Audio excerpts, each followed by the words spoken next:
오늘 아침에 묵상한 말씀이 시편 32편입니다. 여러분, 누가 복 있는 사람입니까? 아마 세상 기준으로 이야기를 한다면 돈 많은 사람, 똑똑한 사람, 힘이 있는 사람, 이렇게 떠오를 겁니다. 하지만 허물의 사하심을 받고 그 죄가 가리우심을 받은 자가 복이 있다. 예수 그리스도의 보혈로 여러분의 죄가 가리움을 받은 줄 믿습니다. 여러분, 그리고 날마다 주님 앞에 우리가 회개하면서 우리 안에 더러운 죄악을 철저히 내어버리고, 여러분 이것 꼭 기억하시기 바랍니다. 이 회개라는 것을요, 여러분이 잘 이해를 하셔야 되는데, 뒤에 잘 보이세요? 네. 맨 끝에 계신 분도 글자 잘 보이세요? 예.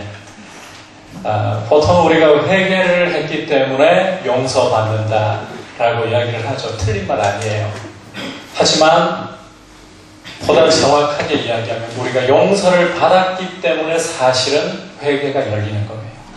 우리 주님 십자가에서 이미 우리의 죄와 허물을 위해 하나님 아버지로부터 저주를 대신 받으시고 그 피로 우리의 모든 제사를 단번에 영원히 토말하신 줄 믿습니다. 우리 주님이 드리신 제사는 히브리서를 여러분 읽어보시면, 오늘 조금만 문자 쓸게요. Once for all. 단번에 영원히 드리신 제사예요. 더 이상의 제사가 필요 없습니다. 더 이상 죄를 위하여 여러분이 할 일이 남아있지 않습니다. 주님의 보혈로 충분한 줄 믿습니다. 주님의 십자가에서 저와 여러분의 죄악은 도말된 줄 믿습니다. 따라서 우리는 예수 그리스도 안에서 의롭고 거룩하게 되었어요. 이 의롭고 거룩한 신분에 합당하게 살아가기 위해서 더 이상 죄와 상관할 수 없어요. 그래서 우리가 죄를 지을 때는 죄를 철저하게 버리고 하나님께 돌아서도록 회개를 힘써야 되는 겁니다.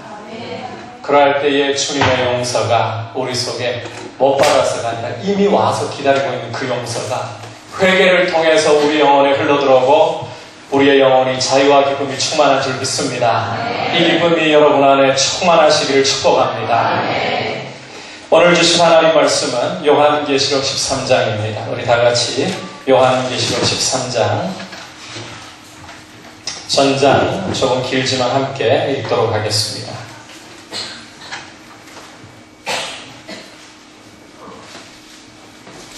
요한계시록 13장. 앞에 뜨고 있군요. 자, 한 절씩 우리 돌아가면서 교독하도록 할까요? 자, 가급적이면 성경 찾고 보시는 게 오늘 저 따라오시기 쉬울 것 같아요. 내가 보니 바다에서 한 짐승이 나오는데 뿔이 10이요 머리가 7이라. 그 뿔에는 10 왕관이 있고 그 머리들에는 신성모독하는 이름들이 있더라. 내가 본 짐승은 돌아가서 사고 그 다음에 몸에 달고 그 이름은 사자의 같은데 용이 자기의 능력과 보좌와 그 권세를 그에게 주었더라. 그의 머리 하나가 상하여 죽게 된 것 같더니 그 죽게 되었던 상처가 나음에 온 땅이 놀랍게 여겨 짐승을 따르고 용이 짐승에게 권세를 주고 용이 경배하며 짐승에게 경배하려되 누가 이 짐승과 같으냐.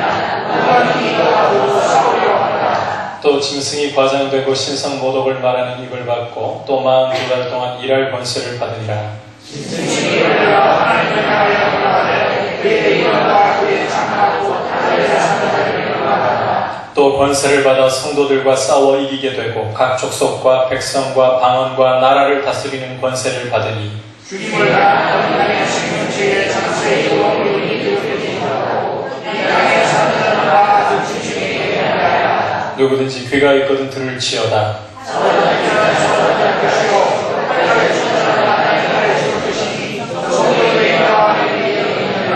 내가 보면 또 다른 짐승이 땅에서 올라오니 어린 양같이 두 뿔이 있고 용처럼 말을 하더라.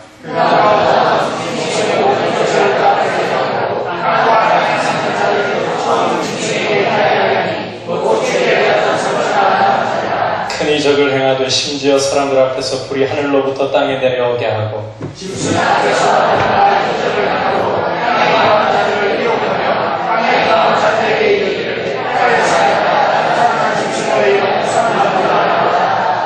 그가 권세를 받아 그 짐승의 우상에게 생기를 주어 그 짐승의 우상으로 말하게 하고 또 짐승의 우상에게 경배하지 아니하는 자는 몇이든지 다 죽이게 하더라.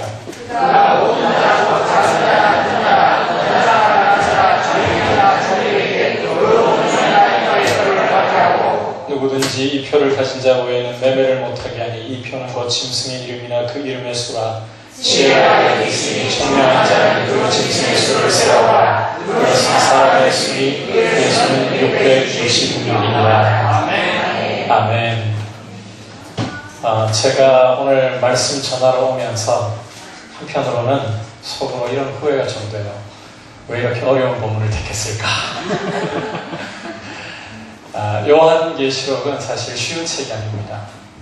여러분에게 오늘 이 본문의 말씀을 전하기 전에 요한계시록의 성격을 좀 설명을 드리고 가야 될 것 같아요.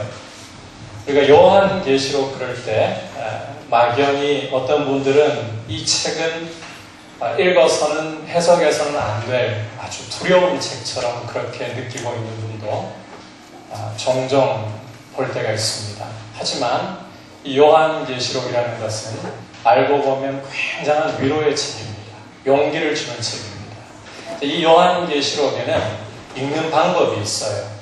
여러분이 지도를 읽을 때에 지도를 실제 어떤 지형과 사물과 똑같이 읽지 않죠. 이 지도를 이해하기 위해서 지도를 읽어나가는 방법이 있어요. 그 지도를 읽는 그 방법을 익혀야 지도를 제대로 이해하는 것처럼 이 요한계시록의 말씀도 읽어가는 방법이 있습니다. 여러분께서 요한계시록 1장 1절 말씀을 보시면 이렇게 말씀하고 있어요. 이 책의 서론에 대해서 예수 그리스도의 계시라. 이 계시라는 말은 헬라어로 아포칼립시스라고 하는데요. 사실 계시라는 말보다는 좀 더 정확하게 보이세요? 옆에? 네. 묵시라고 번역하는 게 더 정확한 용어입니다. 묵시. 자, 이 묵시라는 것은 유대인들이 가지고 있는 독특한 이 문학의 장르예요. 이것은 고난을 당하고 있는 하나님의 백성들에게 용기를 북돋아주고 믿음으로 더욱더 견고하게 서도록 돕기 위해서 이 묵시에 사용하는 언어가 직설법이 아니라 상징과 이미지를 씁니다. 상징과 이미지. 자, 그래서 요한계시록은 그 서두에서부터 읽어나가는 방법을 그냥 문자적으로 읽어나가면 안 되고 이것이 가지고 있는 그 상징과 이미지를 따라서 읽어주어야 한다. 이게 요한계시록을 읽는 방법이에요. 특히 오늘 이 13장 말씀의 해석은 굉장히 여러분에게 이 말세를 살아가는데 중요한 자세를 보여주고 있어요. 그래서 특히 이 13장의 말씀은 여러분이 잘 해석을 해야 됩니다. 이 666이라는 이 짐승의 숫자가 나오잖아요. 이게 뭘까? 자, 이런 고민 이 작년에 한국교회에 참 많았었죠. 그래서 오늘 여러분께서 이 계시록의 말씀, 13장의 말씀을 잘 이해하면서 들으실 수 있도록 오늘은 여러분의 사고가 좀 요구돼요. 제가 계시록의 말씀을 전할 때마다 한편으로는 성도님들에게 죄송해요. 사고를 요구하는 말씀입니다. 근데 여러분, 하나님의 말씀은 사고 없이, 여러분의 수고 없이 그냥 입에 떠다 먹이면 그냥 그렇게 받는 말씀으로 생각하지 마세요. 여러분이 힘을 쏟고 여러분이 애써서 이 귀한 말씀을 붙잡고자 노력하셔야 돼요. 잘 따라오시기 바랍니다. 여러분, 이 땅을 살아가면서 믿음으로 살아간다는 거, 믿음으로. 이거 쉬운 일인가요? 어려운 일인가요? 혹시 믿음으로 사는 게 참 쉽습니다. 살아보니까 제일 쉽습니다 하시는 분 손 한번 들어보세요. 네, 그런 분들은 지금 은혜의 시대를 살고 있고 성령의 아주 강한 역사를 경험한 직후일 겁니다. 자, 그런데 시간이 흐르다 보면 믿음으로 살아가 보려고 하는 이 현실이라는 것은 참 녹록지가 않아요. 부조리 많은 세상 가운데에서 믿음 지키고 살아간다는 것. 오늘 설교 제목이 뭐예요? 계란으로 바위 치는 것 같아요. 굉장히 힘들어요. 신앙이 자라갈수록 믿음으로 사는 게 쉬운 것 같지만 더 눈물 나고 더 주님의 위로가 필요하고 더 어떻게 살아야 주님 기뻐하시는 삶을 살까 고민이 되지 않을 수 없어요. 현실은 그야말로 계란으로 바위 치는 것 같고 나의 믿음은 작아 보이고 이런 현실을 우리가 살고 있습니다. 이런 상황 속에서 오늘 말씀이 여러분에게 주는 위로를 굳게 붙잡아야 돼요. 그래서 요한계시록 13장은 제가 여러분에게 꼭 전하고 싶었던 말씀이에요. 이 말씀을 이해하기 위해서 먼저 이 말씀의 배경을 잠깐만 좀 생각을 해봐야 돼요. 요한계시록 12장에 보면 전쟁 이야기가 나오고 있어요. 크게 두 가지 환상이 요한계시록 12장에 기록되어 있는데 아주 영광스러운 모습으로 12장까지 다 준비하신 거예요. 성경 있으면 12장 1절에 보시면요. 해를 옷 입은 한 여자가 그 발 아래 달이 있고 그 머리에 12별의 관을 썼더라. 아주 영광스러운 모습을 상징하고 있어요. 자, 한 여인이 해를 머리에 쓰고 있고 발에는 달을 두고 있고 이 12별의 면류관을 쓰고 있고 이것은 제가 시간을 끌 여유가 없기 때문에 바로 이 상징을 좀 이야기할게요. 구약의 교회를 상징하고 있어요. 구약 이스라엘 백성들, 구약 교회. 이 구약 교회가 2절 보시면 아이를 베어서 해산하게 되매 아파서 애를 쓰며 부르짖더라. 구약 이스라엘 역사는요 오직 한 가지 목표를 위해서 달려왔습니다. 무엇을 위해서냐? 바로 예수 그리스도의 탄생을 위해서 달려온 진통의 역사였습니다. 이 진통에 대해서 이제 용이 가만두려고 하지 않습니다. 아이를 낳으면 삼켜버리려고. 예수 그리스도께서 이 땅에 오시는 것을 막아서기 위해서 사탄은 얼마나 철저하게 이스라엘을 실현하고 공격했는지 몰라요. 여러분, 하나님께서 아브라함을 통해서부터 구약 하나님의 백성의 역사를 시작하는 과정 속에서 보면요. 아브라함을 통해서, 죄송합니다. 오늘 자꾸 영어 약자가 나와가지고 제가 그냥 이해하는 영어니까 이해하세요. 이삭을 주시고 이삭을 통해서 야곱을 주시고 이 야곱을 통해서 이스라엘 12지파를 세우시면서 흘러가는데 여러분 이 12지파가 세워지지 못하게 하려고 왜 이 12지파 가운데에서 메시아가 오실 것이기 때문에 이 12지파가 세워지지 못하게 하려고 창세기 37장을 보면 요셉을 형들이 죽여버리거든요. 노예로 팔려가면서 온 천하를 구원하시려는 하나님의 계획이 실현에 부딪히고 창세기 38장을 보면 이 12형제 중에 이 유다 지파에서 예수 그리스도께서 오시기로 되어 있거든요. 이 유다가 대를 이어갈 생각을 안 해요. 굉장한 위기를 만들 거예요.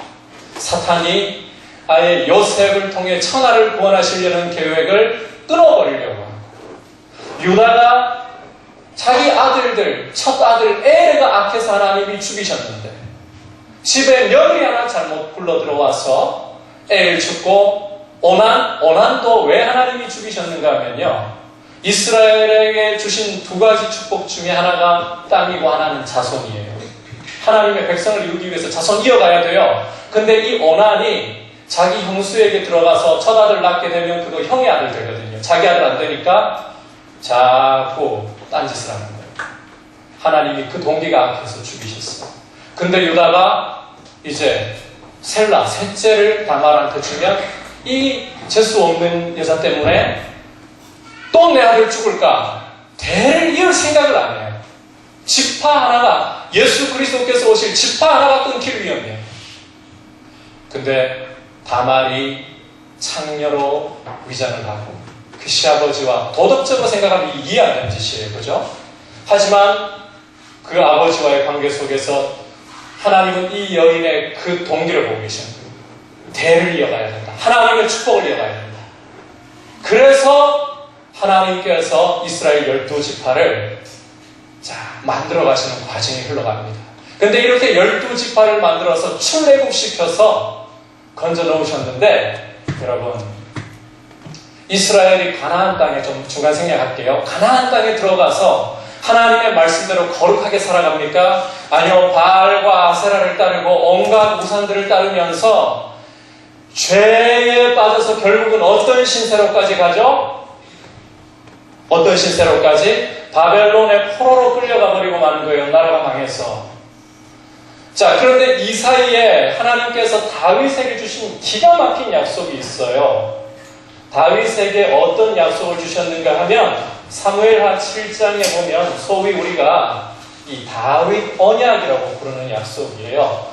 하나님이 다윗 너에게 한 아들을 줄 것인데 이 아들이 성전을 건축하고 이 아들이 다윗 너의 왕위를 영원히 견고하게 만들어주겠다. 바로 메시아에 대한 약속이에요. 근데 다윗의 아들 솔로몬이 그 아들인 줄 알았는데 말년에 가니까 죄로 인해서 왕위가 완전히 무너져버려요. 솔로몬 이후에 르호보암부터 시작해서 시드기야까지 나라가 유다가 망할 때까지 어느 왕 하나도 하나님이 주신 이 아들에 대한 약속을 이루지 못하고 죄 가운데 결국 포로로 끌려가서 메시아에 대한 약속이 끊어진 것처럼 보여요. 여러분, 이게 누구의 역사라고 봅니까? 사탄의 역사. 영이 아들을 집어삼키려고 하는. 그런데 과연 이 사탄의 역사가 성공하느냐? 아니요. 여러분께서요 5절을 한번 보시면 12장 5절을 보시면 자, 여자가 낳는 아들은 바로 장차 철장으로 만국을 다스릴 남자는 예수 그리스도를 가리키는 거예요. 이 아이를 하나님 앞과 그 보좌 앞으로 올려가더라. 예수 그리스도의 승천을 말하는 거예요. 이 말씀은. 자, 왜 갑자기 주님의 십자가 부활 빼고 승천으로 바로 이야기를 하는가? 승리를 강조하는 거예요. 사탄이 비록 노도와 같이 하나님이 주신 메시아에 대한 약속을 끊어버리려고 구약 교회를 실현하고 고통을 가하고 박해를 주었지만, 그러나 그 사탄의 시련과 박해도 불구하고 누가 승리한다? 하나님의 계획이 승리하고 예수 그리스도께서 승리하신다. 부활과 승천으로 그 일을 이루신 거예요. 그리고 또 한 가지 환상이 펼쳐집니다. 계속해서 7절을 보시면요, 하늘에서 전쟁이 일어나고 있는 것을 보여줍니다. 미가엘과 그의 사자들이 용과 그의 사자들과 싸우는 거예요. 자, 이 미가엘과 사자들 그리고 용과 사자들, 이 전쟁에 대한 말씀은요, 다니엘서 10장이 배경이 되고 있어요. 여러분 지금 따라하고 계신가요? 네. 이해가 되십니까? 네. 제가 최대한 쉽게 하려고 노력할게요. 이 다니엘서 10장을 보면 미가엘과 인자가 연합해서 바사국 군주와 싸우는 이야기를 하고 있어요. 바사국 군주가 바로 사탄을 상징하는 거예요.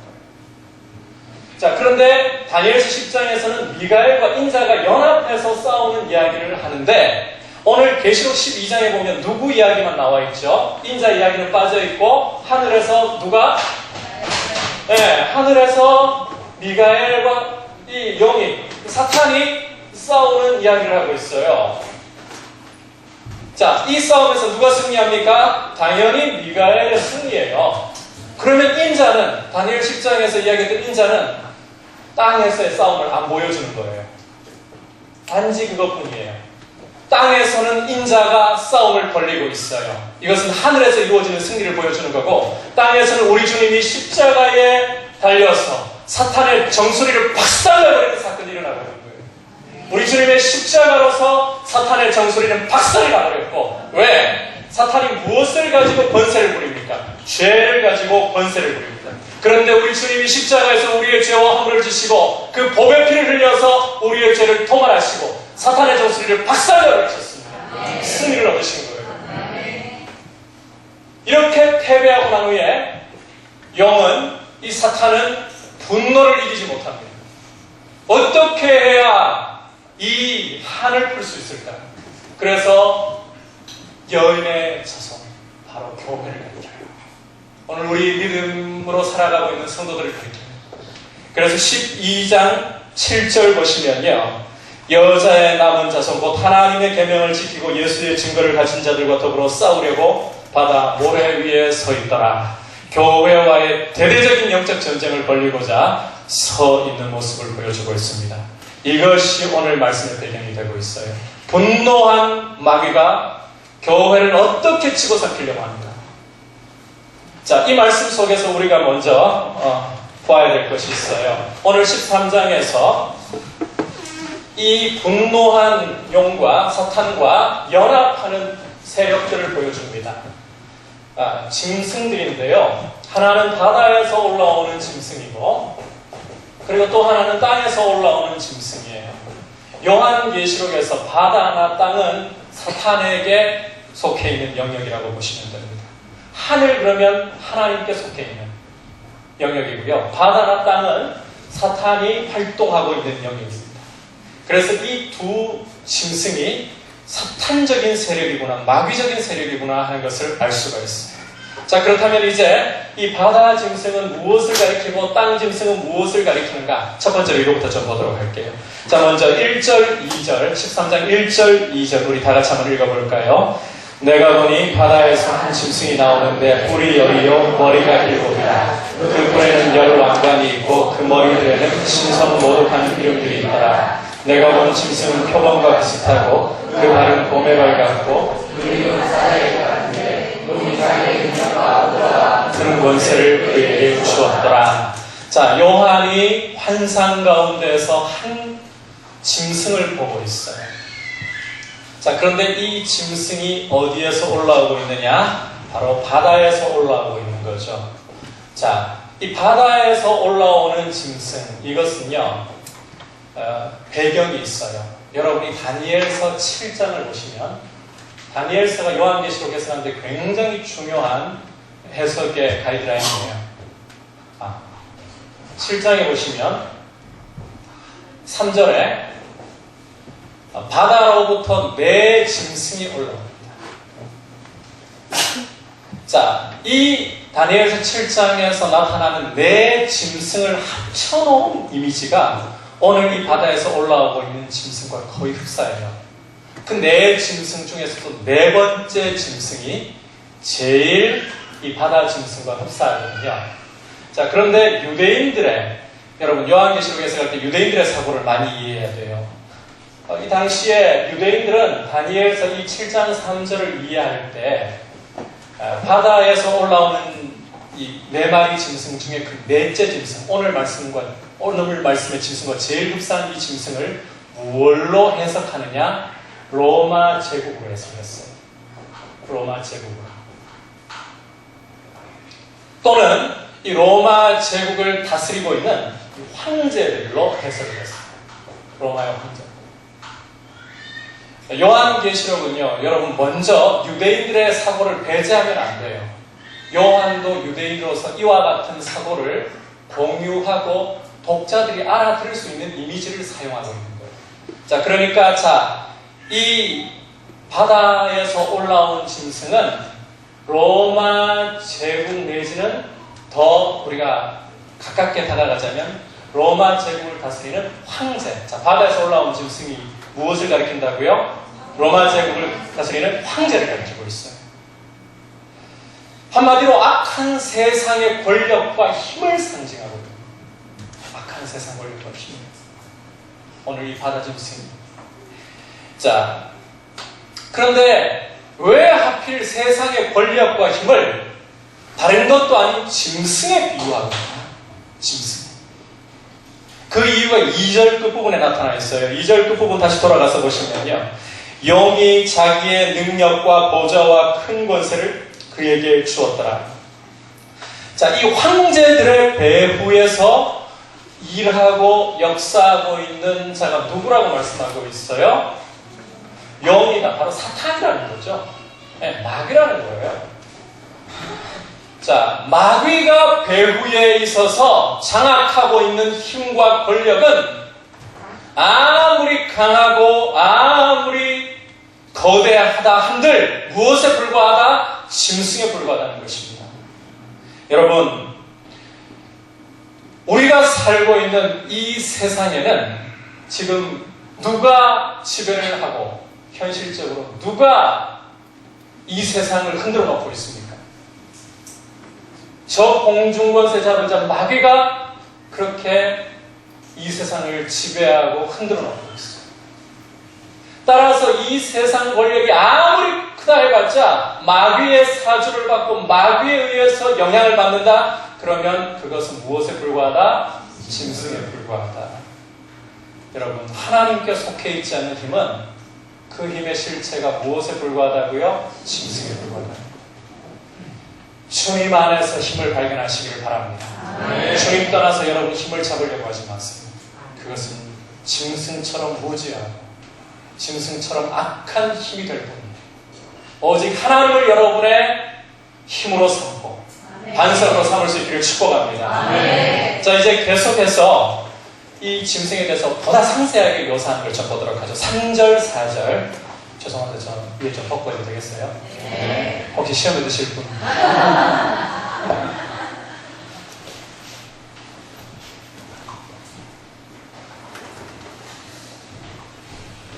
자, 3절, 4절 우리 다 같이 읽어보겠습니다. 그의 머리 하나가 상하여 죽게 된 것 같더니 그 죽게 되었던 상처가 나음에 온 땅이 놀랍게 여겨 짐승을 따르고 용이 짐승에게 권세를 주므로 용에게 경배하며 짐승에게 경배하여 이르되 누가 이 짐승과 같으냐 누가 능히 이와 더불어 싸우리요 하더라. 자, 이 짐승을 보니까 지금 어떤 특징이 하나 나타나고 있어요. 짐승에게 7개의 머리가 있는데 그 중에 하나가 어떻게 되었다고요? 상하여서 죽게 된 것 같았다. 자, 그런데 그 죽게 된 것 같았던 머리가 어떻게 되었다고요?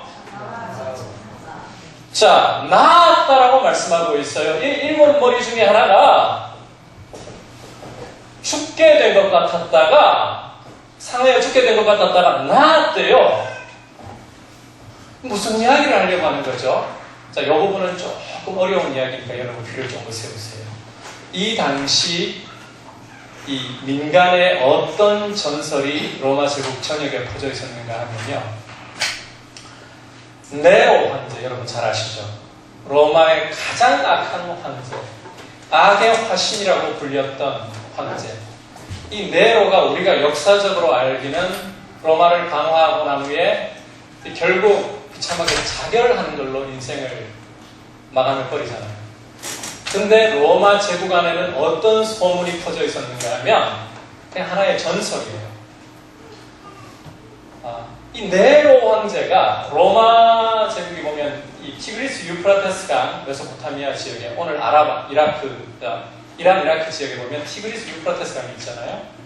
그 유프라테스 강 건너편에 보면 파르티아라는 제국이 하나 있어요. 이 파르티아 제국은 로마에게 가장 치명타를 입혔던 제국 중 하나예요. 이 네로가 죽은 것이 아니라 파르티아로 도망가서 거기에서 힘을 키우고 파르티아 군대, 이 로마의 가장 치명상을 입혔던 파르티아 군대를 이끌고 다시 돌아와서 로마를 정복하고 자기 걸로 만들 거다. 이게 로마 제국 안에 전설이 퍼져 있었던 거예요. 이걸 소위 조금 영어를 쓰면 네로 부활설이라고 불러요. 네로 부활.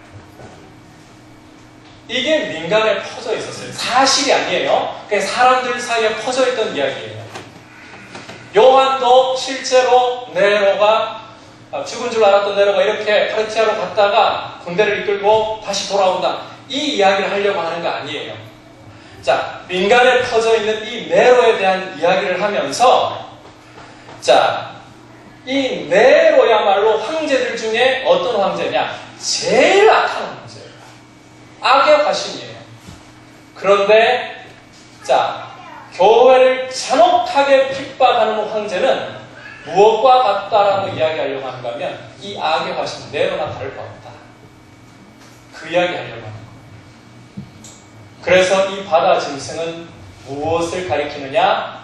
교회를 무자비하게 짓밟고 공격하는 악한 네로와 같은 황제들을 가리킨다는 사실이에요. 여러분 이 상징 이해하셨어요? 네. 이 이해가 돼야 그 다음에 넘어갈 수가 있습니다. 자, 그런데 이 악한 네로처럼 아무리 황제가 마르크스 아우렐리우스 같은 황제는요, 굉장히 이 로마 역사를 여러분 읽어보시면 현자로 일컬어진 거 아니에요? 그죠? 마르크스 아우렐리우스 같은 황제는 현자예요. 하지만 그 사람도 교회를 박해했거든요. 하나님 보실 때에는 아무리 세상이 현자로 평가해도 상관없어요. 주님의 교회를 믿음으로 주를 위해 살고 있는 교회를 짓밟는 것은 무엇과 똑같다? 아무리 잘나봤자 저 가장 악하다고 평가받는 악의 화신 저 네로나 다를것없다. 그게 바다 짐승이 보여주고 있는 상징적 의미인 거죠. 자, 이 바다 짐승, 바로 로마의 악한 황제를 상징하고 있는데, 이 악한 황제가 그러면 교회를 어떻게 공격을 하고 박해를 하느냐? 자, 사탄과 연합해가지고, 자, 교회를 공격하는데요. 황제 숭배가 바로 공격의 핵심에 있어요. 황제 숭배.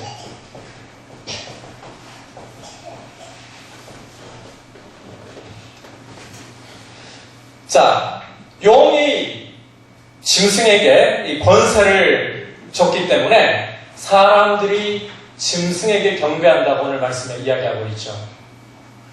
이 짐승은 황제잖아요. 황제를 가르치잖아요. 사람들이 이 황제를 숭배하는 이것이 교회를 향한 아주 강력한 박해의 수단으로 작용하고 있다는 거예요. 문제는 이렇게 교회를 박해하는 세력이 이긴다는 데 있어요. 자, 5절부터 7절까지 말씀 보십시오. 또 짐승이 과장되고 신성 모독들 말하는 입을 받고 또 42달 동안 일할 권세를 받으리라. 짐승이 입을 벌려 하나님을 향하여 비방하되 또 권세를 받아 성도들과 싸워 이기게 되고 각 족속과 백성과 나라를 다스리는 권세를 받으니 로마 황제들이 이제 로마 황제를 제국 곳곳에 시행을 합니다. 그런데 믿음으로 살고 있는 그리스도인들에게 오직 하나님은 주는 한 분밖에 없어요. 예수 그리스도. 그래서 이 황제 숭배를 황제를 신이라고 하나님의 아들이라고 인정하지 않고 머리를 조아리지 않으니까 어떤 일이 벌어집니까? 우리 읽은 말씀 속에서 보니까 교회가 믿음 지켰으니까 승리합니까? 아니요. 아주 처절하게 짓밟혀버려요. 이렇게 악한 황제들이 교회를 하나님의 백성을 무자비하게 짓밟아버리는데도 이 황제들이 승승장구하고 있다는 거예요. 이게 참 딜레마예요. 하나님이 정말 살아계신다면 사탄이 세상의 권력과 힘을 사용해서 아삽도 이런 문제 앞에서 상당히 고민이 됐어요. 내가 과연 하나님 앞에 내 손을 정결하게 하고 믿음을 순전하게 지키며 살아가는 것이 정말 유익한가? 나는 거의 시험을 드는 겁니다. 아기는 배부르게 살다가 나쁜 짓 다 저지르는데 잘 되다가 죽을 때도 어떻게 그렇게 평안하게 죽는 것 같은지 거의 미끄러질 뻔했다. 시험에 들 뻔했다. 하박국 선지자도 부르짖었습니다. 하나님은 눈이 정결하셔서 죄를 못 참아보시는데 어째서 강포한 악인들이 이렇게 득세하고 나라를 어지럽게 하고 있는데 하나님 이 일이 이루어지도록 놔두십니다. 믿음으로 살려고 하면 오히려 믿음으로 사는 것이 계란으로 파괴치는 현실을 갖고 오히려 세상이 마귀가 조종하고 마귀가 영향을 끼치는 저 세상이 오히려 승리하는 것 같다는 게 참 고민이에요. 이 믿음으로 살아갈 때 참 겪는 어려움. 근데 여러분, 우리가 한 가지 인정하고 들어가야 돼요. 이것이 이 땅에 일어날 수 있는 불의한 일이지만 현실이구나. 받아들이십시오. 기분 나쁘죠? 아니, 이 희망의 메시지를 좀 던져드리면서 이 자리를 여러분 띄워드려야 되는데 쳐쳐버려서 죄송한데 이게 현실입니다. 인정해야 됩니다. 자, 이 현실을 직시하면서 계속해서 이제 다음 짐승 한번 또 살펴보도록 하죠. 이제 두 번째로 땅에서 올라온 짐승 11절 다 같이 읽어볼까요? 내가 보매 또 다른 짐승이 땅에서 올라오니 어린 양같이 두 뿔이 있고 용처럼 말을 하더라. 자, 이제 요한이 용과 연합한 또 하나의 세력을 말하는데요. 이번 환상의 짐승은 바로 땅에서 올라온 짐승이에요. 자, 이 땅에서 올라온 짐승의 특징을 보면요. 그 특징 중에 아주 두드러진 특징이 두 개의 뿔을 가지고 있다는 거예요. 그리고 용처럼 하나님과 교회를 비방하는 말을 마구 하고 있어요. 자, 이 두 뿔을 주목해야 된다고 했는데 성경에서 이 2라는 숫자, 둘이라는 숫자는요. 증인의 숫자입니다. 증인. 예수님께서 복음을 전하러 제자들을 보내실 때에 둘씩 짝지어서 증인의 숫자이기 때문에 그리고 어떤 일을 확증할 때에 증인 몇 사람 세우라고 이야기하는가 하면 두세 증인. 자, 그래서 이 둘이라는 것은 증인의 숫자예요. 자, 그렇다면 이 땅에서 올라온 짐승은 증인 역할을 한다라고 보셔야 돼요. 자, 12절부터 15절까지 보시면 자, 어떻게 말씀하고 있는가 이 짐승에 대해서 같이 볼까요? 그가 먼저 나온 짐승의 모든 권세를 그 앞에서 행하고 땅과 땅에 사는 자들을 처음 짐승에게 경배하게 하니 곧 죽게 되었던 상처가 나은 자들아. 큰 이적을 행하되 심지어 사람들 앞에서 불이 하늘로부터 땅에 내려오게 하고 짐승 앞에서 받은 바 이적을 행함으로 땅에 거하는 자들을 미혹하며 땅에 거하는 자들에게 이르기를 칼에 상하였다가 살아난 짐승을 위하여 우상을 만들라 하더라. 그가 권세를 받아 그 짐승의 우상에게 생기를 주어 그 짐승의 우상으로 말하게 하고 또 짐승의 우상에게 경배하지 아니하는 자는 몇이든지 다 죽이게 하더라. 자, 이 땅에서 나온 짐승도 속성을 가만히 보니까 앞에 바다에서 나온 짐승하고 크게 다를 바는 없어요.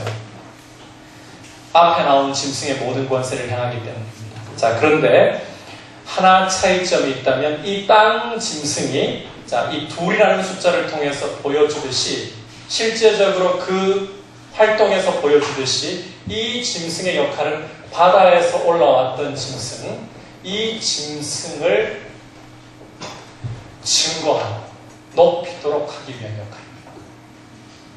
자, 한번 보세요. 둘째 짐승이 이 땅과 땅에 사는 사람들로 하여금 무엇에게 경배하게 만듭니까? 이 첫째 바다 짐승.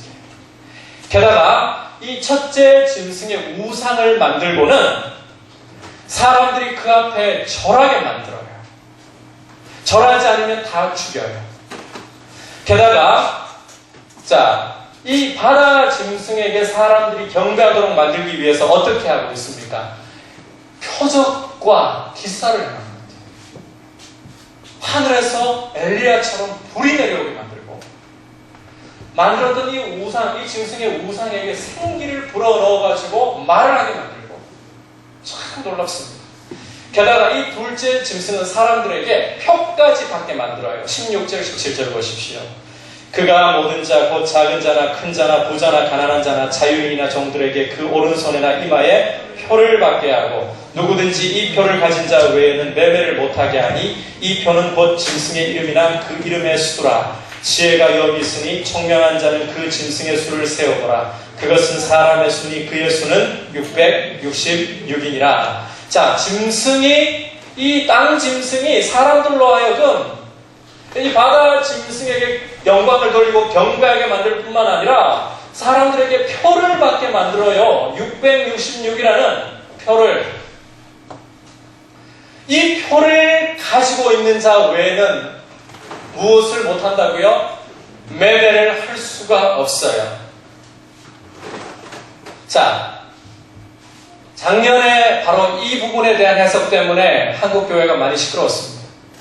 자, 이 666을 무엇이라고 많은 사람들이 이야기를 하면서 자, 사람들을 두려움에 빠지게 만들었죠.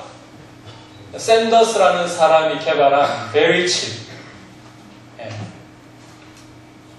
이제 치매 노인이라든지 독거 노인이라든지 이런 사람들이 이제 칩을 나가고 길을 잃어버릴 경우에, 그러다가 사망 사고라든지 무슨 일이 터질 때에 이 사람이 누군지 가족이 없으면 알아낼 길이 없어요. 그래서 이제 그 사람에 대한 정보를 담고 있는 칩을 이제 몸에 주입을 해서 이 사람에 대한 정보를 얻고자 하는 게 원래 베리칩이 개발된 목적이에요.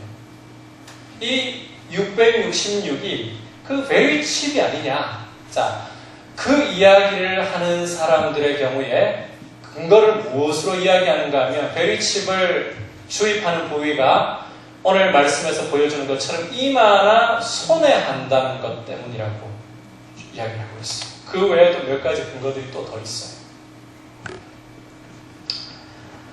자, 그런데 여러분, 과연 이 666이라는 표가 그 베리칩을 정말 이야기하려고 하는 것인가? 오늘 제가 발언 잘 못하면 큰일 납니다. 근데요, 여러분, 이 부분에 대해서 해석을 정확하게 하고 좀 넘어갈 필요가 있어요. 결론적으로 이야기하자면 아닐 가능성이 가장 높다고 보셔도 무방합니다. 작년에 이 부분에 대해서 교단에서도 베리칩 관련 없다라고 사실 결의를 한 바가 있어요. 자, 먼저 우리가 이 부분에 대해서 똑바로, 이 666이라는 표에 대해서 똑바로 이해하기 위해서 이 땅 짐승의 정체부터 알아봐야 돼요. 아까 이 바다 짐승의 정체는 뭐라 그랬어요? 로마 황제를 가리킨다 했죠. 교회를 박해하는 악한 황제들, 네로로 대표되는 황제들. 자, 그런데 이 땅 짐승은, 이 바다 짐승, 황제에게 사람들이 영광 돌리게 만들고 경배하게 하는 역할을 한다 했어요. 그 역할을 했던 이들이 누구냐? 바로 지방 총독들이나 제사장들이 이 황제 숭배의 이 전파, 그래서 황제를 숭배하도록 조장하는 일을 맡았다는 거예요. 그래서 땅에서 올라온 이 짐승들 역시 로마 황제의 파견을 받아서 각 제국의 지방 속에서 황제 숭배를 조장하고 있는 관리들을 말하고 있는 거예요. 이 당시에 관리들은요, 교회가 황제 숭배를 거부할 때 굉장히 거세게 박해를 가했어요. 재산을 몰수하기도 하고 실제 죽이기도 하고, 그리고 자, 매매를 하지 못하게 만든다라고 했는데, 이래서 이제 나중에 베리칩을 안 받은 사람의 경우는 경제활동 자체에 참여하지 못하게 한다, 이런 해석이 있지만 여러분, 역사성을 부인하면 안 돼요. 이 당시에 이 로마 제국에서 어떤 일들이 벌어졌는가 하면요, 경제활동은 기본적으로 길드라는 조직을 통해서 이루어져요. 길드라는 조직. 이 길드라는 조직은 오늘날로 따지면 신용조합과 같은 형태예요. 이 길드의 사람들이 가입을 해가지고, 이 길드는 그런데 무엇을 기반으로 하느냐? 여기에는 축제가 벌어져요. 이 축제는 우상 숭배가 핵심이에요. 황제 숭배를 비롯한 우상 숭배가 핵심이에요. 여기에 참여해가지고 사람들이 황제 앞에, 우상 앞에 머리를 조아려야만 신용을 주고, 그래야 경제활동이 가능해졌던 거예요. 바로 이 역사를 이야기하고 있어요. 그런데 교회가, 자, 우상 앞에 머리를 조아려야 하기 때문에 길드에 가입하지 않는다, 길드 축제에 참여하지 않는다. 정말 이 당시에 경제활동은 어려웠어요. 서머나 교회라든지 빌라델비아 교회 같은 경우에는요, 이런 길드에 참여하기를 거부하고 우상 앞에 머리 조아리기를 거부했기 때문에 순교자가 나왔던 거예요. 이게 바로 로마 제국 당시에 그리스도인들이 믿음으로 살아가야 하는 형편이었어요. 우상 숭배에, 황제 숭배에 거절하기 위해서 자기의 목숨을 내놓아야 하고 재산을 내놓아야 하고 경제 활동이 막혀버리는, 여러분, 이 그리스도인들, 이 고난받는 그리스도인들에게 이 말씀을 1차적으로 주셨어요. 그런데 지금 내가 받고 있는 고통조차도 너무나도 괴롭습니다. 근데 이런 그리스도인들에게 2000년 후에 알지도 못할 베리칩을 이야기하고자 하나님이 베리칩 이야기를 꺼내시는 걸까요? 여러분, 역사상을 부인하고 성경을 해석하면 안 돼요. 그리고 또 한 가지 베리칩이 아니라고 과감하게 말씀드리는 이유 중에 하나. 자, 이 666에 대해서요, 이 표에 대해서 이야기하는 사람들은 문자로 해석을 하고 있어요. 이마나 손에 주입을 하기 때문에. 베리칩이 666이다. 근데 제가 이 부분에서 해석을 왜 그렇게 하는가 이해가 안 돼요. 지금 문자로 해석하니까 그렇게 이야기하는데 요한계시록 14장 1절에 가보면요, 예수 그리스도를 믿는 사람들에 대한 묘사가 나와요.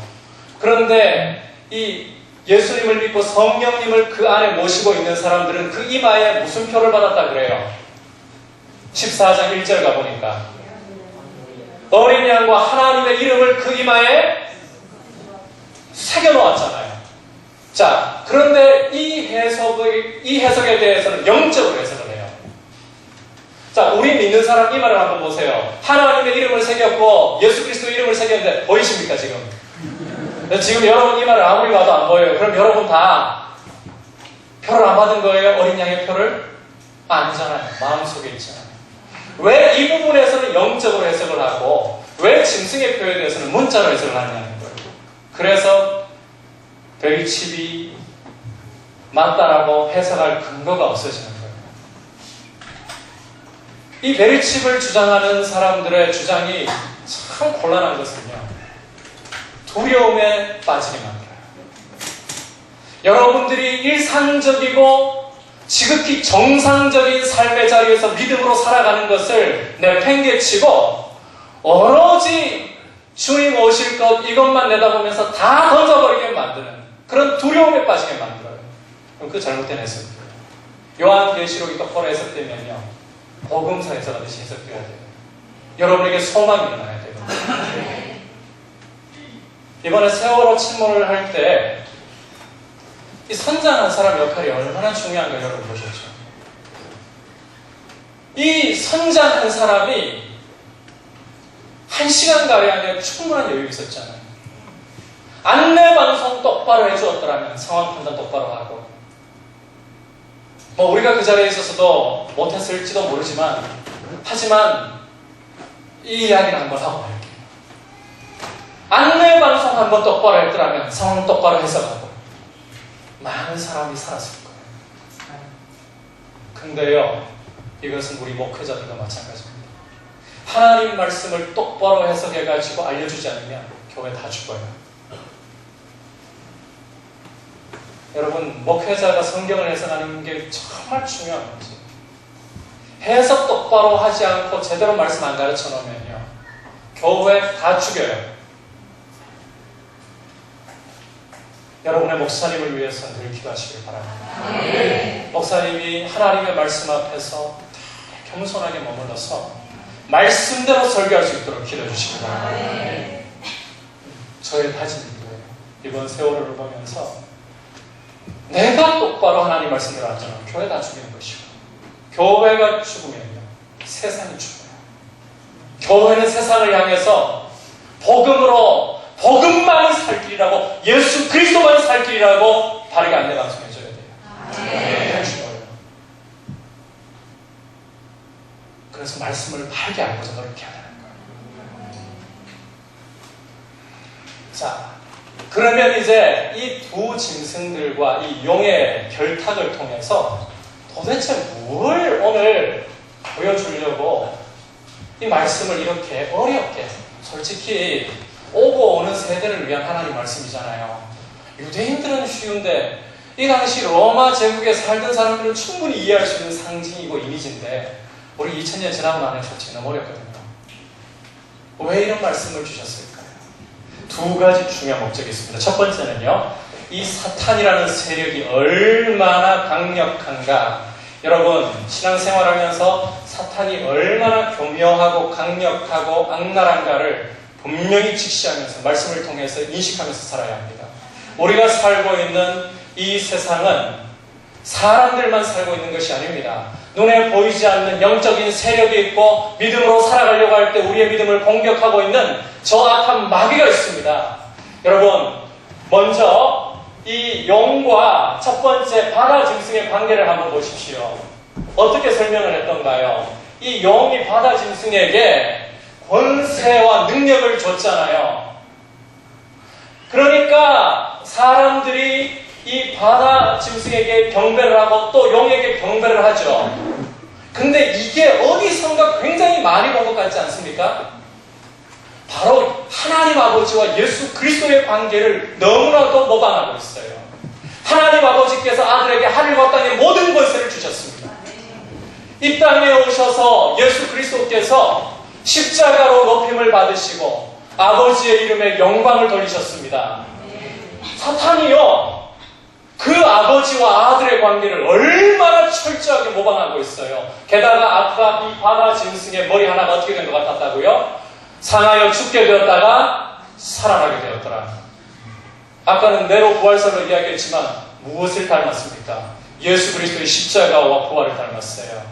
여러분, 우리가 상대하고 있는 이 마귀와 결탁한 이 세상이라는 것은요, 가볍지가 않습니다. 하나님의 모습조차, 예수 그리스도의 모습조차 모방하려고 하는 거예요. 게다가 이 바다 짐승과 땅 짐승의 관계도 한번 보십시오. 이 바다 짐승과 땅 짐승이 어떤 관계에 있었습니까? 이 땅 짐승이 바다 짐승에게 사람들이 집중하고 경배하게 만들었었죠. 성령께서 하시는 사역과 흡사해요. 성령님이 우리에게 오시면 우리에게 예수 그리스도를 믿도록 만드시고 예수 그리스도를 높이도록 만드십니다. 그걸 닮았어요. 성령께서 또 믿는 자에게 어떤 역사를 하십니까? 표적과 기사를 행하시잖아요. 생기를 불어넣으시잖아요. 교회를 살리는 분 누구십니까? 성령님이십니다. 근데 이놈의 사탄적인 세력들이요, 그걸 모방하고 있어요. 여러분, 우리가 상대하고 있는 전 마귀, 그리고 전 마귀의 지배하에서 영향을 받고 있는 이 세상이라는 것은 호락호락하지가 않습니다. 하나님의 삼위일체를 모방해서 거짓된 삼위일체를 이루고 있어요. 사탄적인 삼위일체를 이루고 있어요. 마귀는 지금도 여러분, 이번 세월호 사건 보면서 똑똑히 보실 거예요. 이 나라 딱 깨놔놓고 여러분 믿을 만한 구석이 있던가요? 이번 제가 너무 부정적인 이야기합니다. 오늘 저도 하나님 말씀 따라서 로마서 13장의 말씀 따라서 세상 권세에 대해서 복종하려고 하는 사람이에요. 법을 그리스도인일수록 지켜야 돼요.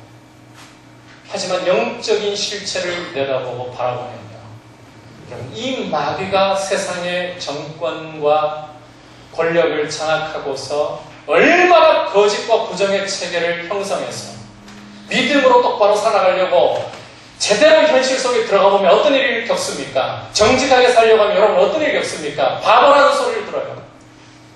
세금 똑바로 내려고 하면 공무원들이 뭐라고 하는지 아십니까? 그건 뭐하러 그렇게 하려고 합니까? 죄송합니다. 이 자리에 공무원 계시면 명사직으로 계십시오. 이번에 구조체계 언론 한번 보십시오. 뭘 믿을 거 있습니까? 언론이 공정하다고 절대 공정하지 않아요. 이에다가 뭐 하나 물려주면 옛날 거짓 선지자들처럼 평강을 외치고 있고요. 안 물려주면 완전히 반대 기사 써가지고 매사시켜버려요. 이번에 각 부처 비리들 다 드러나고 있잖아요. 이 세월호 때문에.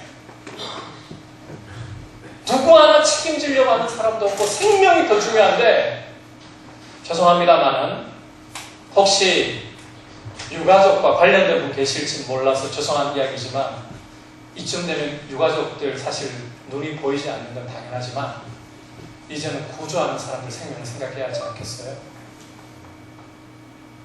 제가 아픈 이야기지만 담대 이야기 좀 할게요. 그분들 지금 잠수병 걸려가면서 살아있는 사람이 죽게 생겼어요. 여러분, 예수 안 믿는 사람들 제사 지내는 거 보면 기가 찹니다. 죽은 사람 위해 가지고 사는 사람 죽은 안 하려고 하고 있어요. 그래요. 이게 세상의 실체예요. 이런 세상에서 여러분 정직하게 믿음으로 말씀대로 살아가기가 쉽다고요? 솔직히 계란으로 파헤칩니다. 아닌가요?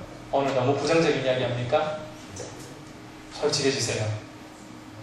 저는 여러분에게 희망 공언하고 싶지 않아요. 여러분, 나가기만 하면 하늘에서 불이 떨어지고 하나님의 능력이 여러분의 현장에 와서 정리 다 해놓고 이런 이야기 안 할게요. 여러분이 믿음으로 살려고 할수록 눈물 더 많이 흘려요. 여러분이 믿음으로 살려고 할수록 더 짓밟히고 수치를 당하는 경험들 더 많이 하게 돼요. 여러분, 물리적인 박해만 또 박해라고 생각하지 마세요. 이 사탄적인 세력들은요, 유혹으로 얼마나 강력하게 박해하는지 모릅니다.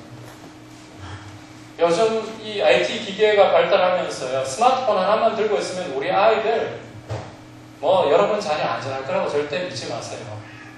이미 볼 거 다 봤어요. 너무 부정적인 얘기합니까?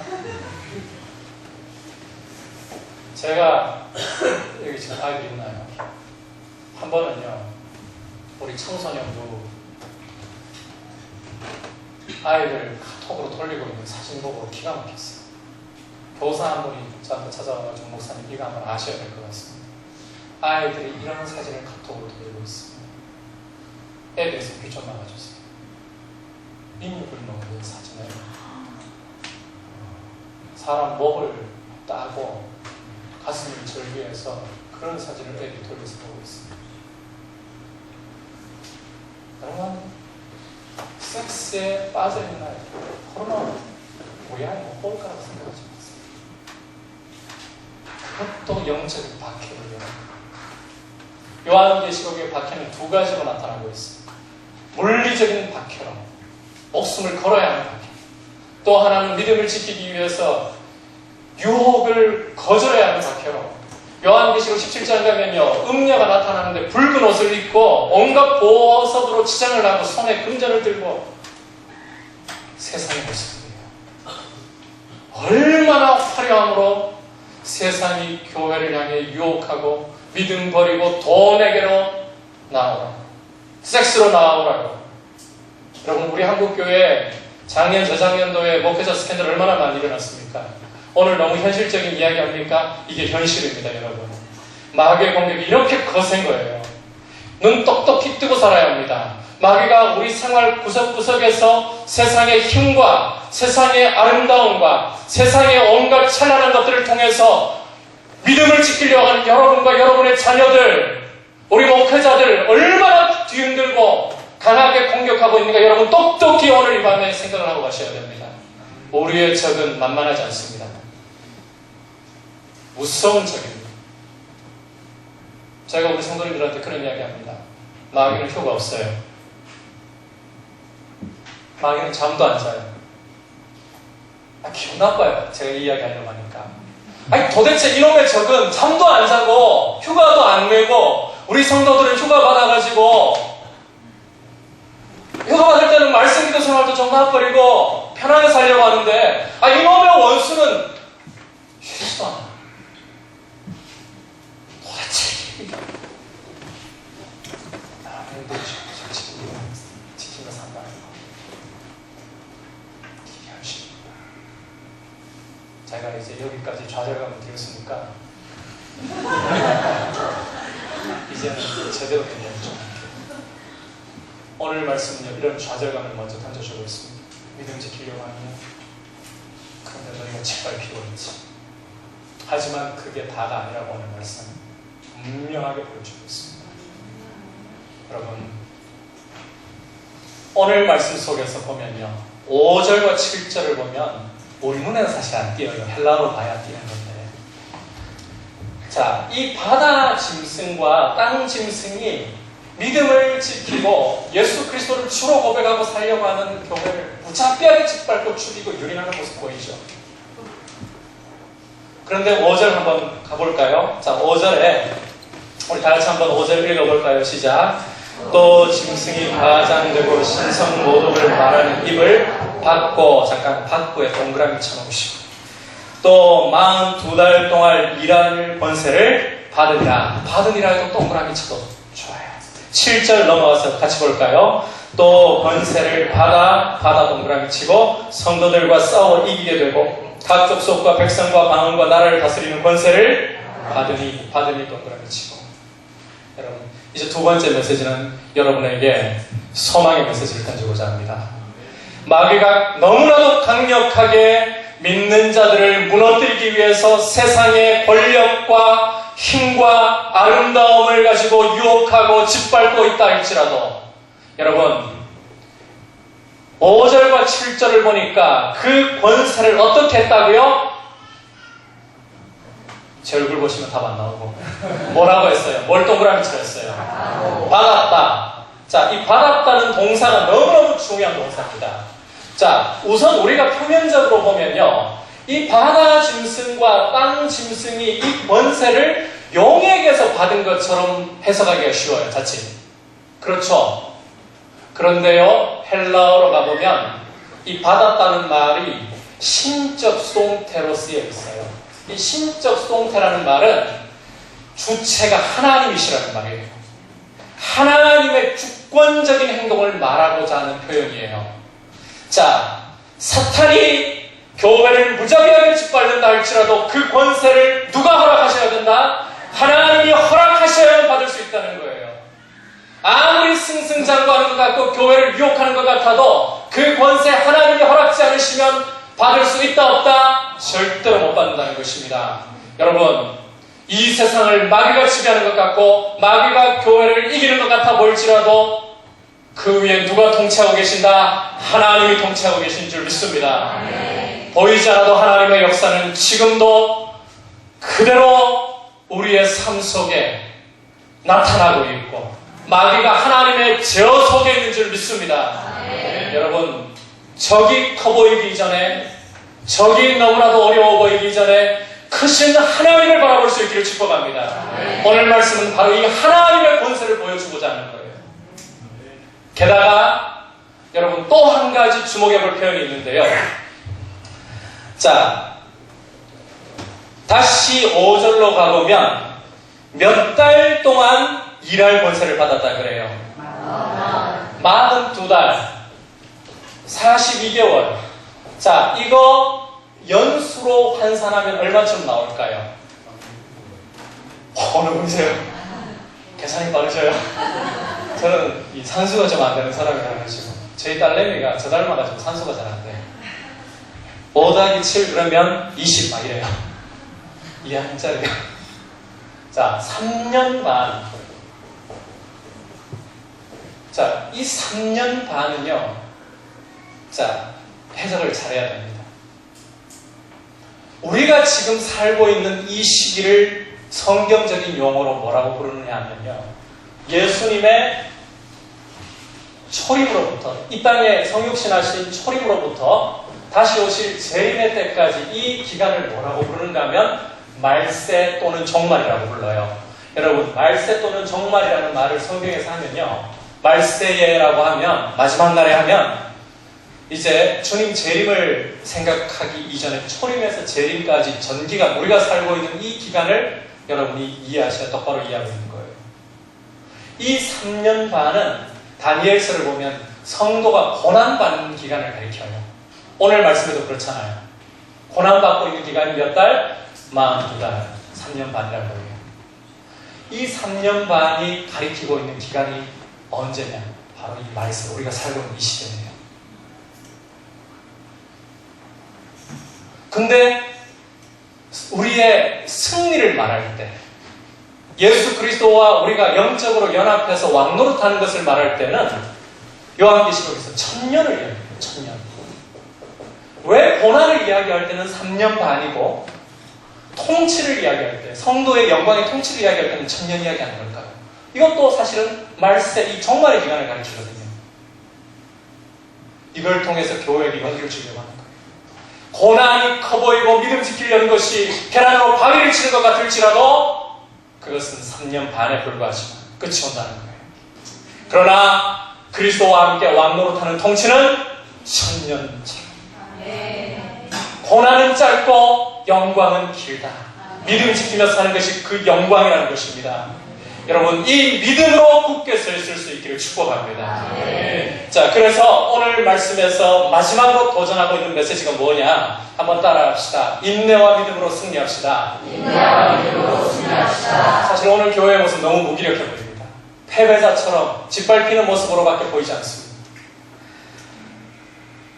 세상이 물리적으로 교회를 박해할 때 속수무책이고요. 세상이 하나님이 놓아가지고 돌아버리기 시작하면 그럼 우리나라도 박해 일어나는 거 어려웁니다. 앞으로 법들이 어떻게 갈지 걱정되는 부분들이 좀 있어요. 강단에서 동성애자에 대해서 죄라고 말하면 붙잡혀가려나 이런 의문이 일어나기도 하고, 될지 안 될지는 모르겠지만 아무튼 세상이 우리를 유혹하는 것도 너무 와 하고 감탄사가 터져나오고 끌려가고 싶을 정도로 찬란하지만, 근데요, 성도는 그 가운데에서 인내와 믿음으로 승리하도록 하나님 보고 계십니다. 자, 그래서 9절 10절 우리 다 같이 한번 읽어보도록 할게요. 누구든지 귀가 있거든 들을지어다. 사로잡힐 자는 사로잡혀갈 것이요 칼에 죽을 자는 마땅히 자기도 칼에 죽을 것이니 성도들의 인내와 믿음이 여기 있느니라. 자, 하나님께서 주신 말씀이 어떻게 보면 잔인합니다. 믿음 지키다가 죽을 자는 죽고 사로잡힐 자는 사로잡히고, 그럴지라도 인내와 믿음으로. 여러분, 이 말씀에서 보세요. 성도들의 인내와 믿음이 바로 여기에 있느니라. 우리가 말세를 살아가면서 이 사탄의 극심한 공격 속에서도 인내와 믿음을 지켜가야 합니다. 그런데 여러분, 이 표현에서 무엇이 앞섭니까? 인내와 믿음이 지금 다른 표현으로 두 개를 이야기하는 게 아니에요. 하나를 히브리인들은요, 관습이 같은 말을 반복하면서 설명을 해요. 자, 여러분의 믿음이 뭘로 표현되어야 눈에 보일까요? 제가 저번에 설교하러 와가지고 믿음은 행위로 드러나야 된다 그랬죠. 여러분, 믿음이 있다는 걸 뭘로 입증해야 됩니까? 주님 말씀 붙들고 인내하는 걸로 나타나야 되는 거예요. 말씀 양보해버리고 세상이 좋다고 세상 독성 물어버리고 돈이 좋다고 돈 물어버리고, 아니요. 성도가 진짜 믿음이 있느냐? 하나님 말씀 붙들고 인내로 끝까지 가야 된다는 것입니다. 여러분, 그렇게 인내할 수 있기를 축복합니다. 그렇게 함으로 믿음을 증명할 수 있기를 축복합니다. 그리고 이 사실을 기억하십시오. 이렇게 성도가 목숨을 걸고, 우리는 사실 살아있는 순교자들로 살아야 돼요. 과거 일제시대 때만 해도 실제 믿음 지키려고 하다가 순교를 실제적으로 다녔어요. 우리는 그런 시대 안 살고 있다고 그냥 대충 살아도 되겠지. 천만에 살아있는 순교자로 살 각오해야 돼요. 제대로 믿음 지키려고. 그런데 여러분, 이렇게 살아있는 순교자로 살아가는 이 삶이 고통스러운 것 같고, 믿음 지키려고 하는 것이 계란으로 바위 치는 것 같고, 내 한 사람이 뭔가를 한다고 해서 세상은 바뀌는 것 같지도 않고, 사탄의 세력은 너무나도 어마어마해 보이고, 과연 그래서 믿음 지키는 것이 유익할까? 이런 의문이 일어날 때에도 여러분, 계란으로 바위를 치시기를 바랍니다. 그것이 유익할 수밖에 없습니다. 왜냐? 이제 마지막으로 이 환상을 여러분에게 소개하고 말씀을 좀 정리할까 합니다. 요한계시록 14장 1절 2절을 다 같이 읽어볼게요. 1절만 읽어도 될 것 같습니다. 시작. 또 내가 보니 보라, 어린 양이 시온산에 섰고 그와 함께 14만 4천이 서 있는데 그들의 이마에는 어린 양의 이름과 그 아버지의 이름을 쓴 것이 있더라. 자, 지금 요한이 어떤 환상을 보고 있습니까? 시온산에, 자, 누구와 누가 서 있다고요? 어린 양이 서 있고, 어린 양이 누구를 가리킬까요? 예수 그리스도를 가리켜요. 자, 이 어린 양과 더불어서 누가 서 있어요? 14만 4천. 자, 14만 4천이 어디에 서 있다고요? 시온산에. 자, 이 시온산은 땅에 있는 예루살렘이 있는 시온산 말하는 거 아니에요. 하늘의 시온산. 예수님이 부활하시고 승천하셔서 승리하신 모습을 지금 어린 양이 시온산에 서 있다고 묘사를 하고 있는 거예요. 그리고 승리하신, 부활하셔서 승천하시고 승리하신 주님과 함께 누가 서 있다고요? 14만 4천. 이 14만 4천에 대해서 이단들이 가지고 너무 함부로 농락을 하고 있는데요. 자, 이 14만 4천 숫자 잘 계산을 해보십시오. 얼마를 곱하면 14만 4천이 나오느냐? 12 곱하기 12 곱하기 1000이에요. 자, 첫 번째 12는요, 구약 이스라엘 12지파를 가리켜요. 구약 교회. 두 번째 12는 12사도로 대표되는 신약의 교회를 가리켜요. 그러니까 이 14만 4천에서 이 두 12를 통해서 보여주려는 것은 과거로부터 미래에 이르는 모든 오고 오는 세대의 하나님의 백성들, 하나님의 교회를 가리키고 있어요. 그런데 더 중요한 숫자는 1000이에요. 1000이라는 숫자는 성경에서 군대를 상징하는 숫자예요. 군대. 교회를 14만 4천으로 표현하는 것이 무엇이냐? 오고 오는 하나님의 교회들. 이 땅 가운데서 사탄에게 짓밟히는 것처럼 살아도 믿음 지키려고 하다가, 순결을 지키려고 하다가 피해를 보고 재산도 잃어야 되고, 그리고 바보라는 소리를 들어야 되고, 심지어는 어려운 형편 속에 있는 나라 경우는 목숨까지 내놓아야 할 이런 형편에서 믿음 지키려고 하는 것이 과연 패배하는 것이냐? 아니라는 겁니다. 그렇게 믿음 지키기 위해 군대로 살아가는 교회는 여러분, 하늘의 실체가 어떻습니까? 어린 양과 함께 승리자라는 것입니다. 여러분, 누가 승리자인가? 오늘 마지막 결론이 이것입니다. 누가 승리자입니까? 돈을 많이 갖고 있는 사람이 승리자입니까? 여러분, 제가 요한계시록 설교하면요, 정말 이 말씀을 똑바로 살아가야 되겠구나 하는 생각 많이 듭니다. 돈을 많이 갖고 있으면 승리자입니까? 여러분, 사회적인 지위가 있으면 승리자입니까? 여러분이 무엇인가 남들보다 더 많이 알고 있으면 승리자입니까? 아닙니다. 이 땅에서 바보처럼 세상에게 욕을 먹고 짓밟히더라도 믿음을 지키는 자가 어린 양과 함께 시험산에 서 있는 진정한 승리자이다. 이것이 바로 하늘에서 교회의 실체라는 것입니다. 여러분, 이 승리자로 살아갈 수 있기를 축복합니다. 이 땅에서 믿음 지키면서 욕먹는 거 3년 반 주님 오실 때까지 잠깐이라는 겁니다.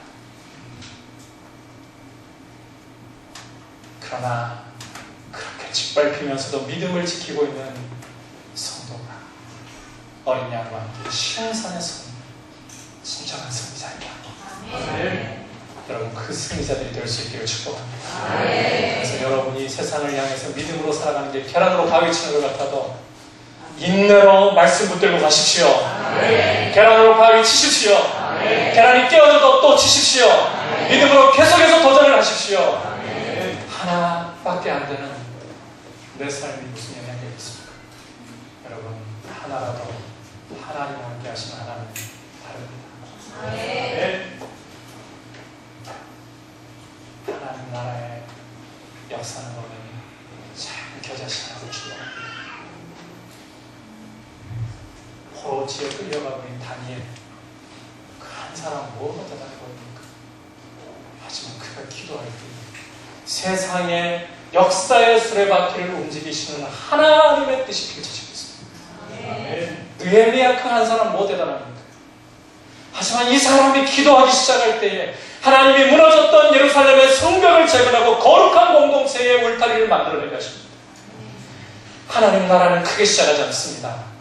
믿음으로 살아가려고는 한 사람, 마귀에게 유린당하고 짓밟히는 것 같아도 그럴지라도 나는 믿음을 끝까지 지키리라. 주님 오시는 날까지 순교의 정신으로 믿음을 지키며 살리라. 이 믿음으로 여러분이 걸어갈 때에 하나님은 바로 그러한 여러분의 믿음을 통해서 하나님 나라가 큰 나무가 되어 새들이 깃들고 짐승이 들어오는 역사를 일으키실 줄 믿습니다. 여러분이 그러한 하나의 겨자씨가 되시길 바랍니다. 계란으로 바위 치십시오. 주님 오시는 날까지 계란으로 바위를 치십시오. 제가 변호인 보면서요, 참 멋있는 대사 많이 했어요.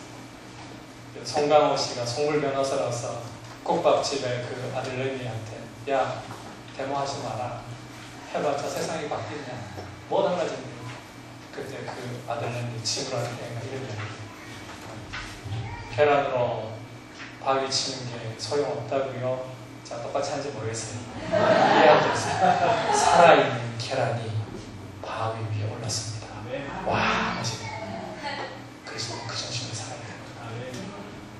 여러분의 믿음은 하나님 앞에서 결코 헛것이 아닙니다. 깨어져도 여러분이 믿음으로 가면 바위 주님 심판하실 때 여러분의 눈에서 눈물을 다 닦아주시고 여러분의 믿음이 정말 승리라는 것을 이미 계시록을 통해 보여주고 계십니다.